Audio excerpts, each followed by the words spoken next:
হাসির গ্রামে স্বাগতম। যেখানে মজার কাণ্ড এবং মজার ঘটনা দেখতে চ্যানেলটি সাবস্ক্রাইব করুন। রিনা, এই আপেলটা এত বড় কিভাবে হলো? হয়তো এটা জাদুর আপেল। রিনা, আপেলটা কি নিজে নড়লো? রফিক, আমাগো গ্রামে জাদু কি কম নাকি? রিনা, আপেলটা কি জীবনে যায়? দেখ, আপেল না, এটা তো লাফিং বল। রিনা, আপেলটা কি দম নিল? এইটা আপেল না, ভুতুড়ে বল। হায় আল্লাহ, আপেল না, একদম ফুটবল।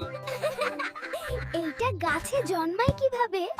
ইস, আপেল আবার উড়তেও পারে নাকি? মনে হয় আপেলের ভেতরে কেউ আছে। এইটা ফাটতেছে, ভিতর থেকে কি বের হবে? মনে হচ্ছে আপেল না।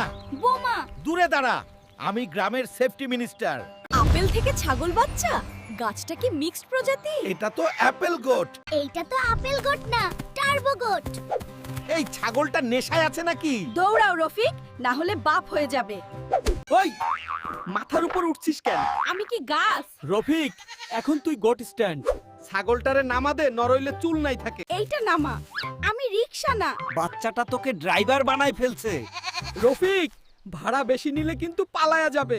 আমার গা পিছলাইতেছে, ব্রেক নাই সিস্টেমে। Drift mood on. রফিক, ওইদিকে গেলে সরাসরি খালে পড়ে যাবি। এইটা কি হেলমেট নাকি ফাঁদ?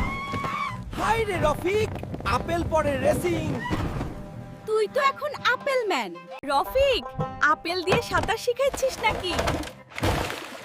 এই ছেলে একদিন পুরো গ্রাম ডুবাই দিবে। এই ছাগলের বাচ্চাটা আবার উঠতেছে নাকি? ভিডিওটা ভালো লাগলে প্লিজ সাবস্ক্রাইব করো। না করলে রফিক গাছে উঠবে না।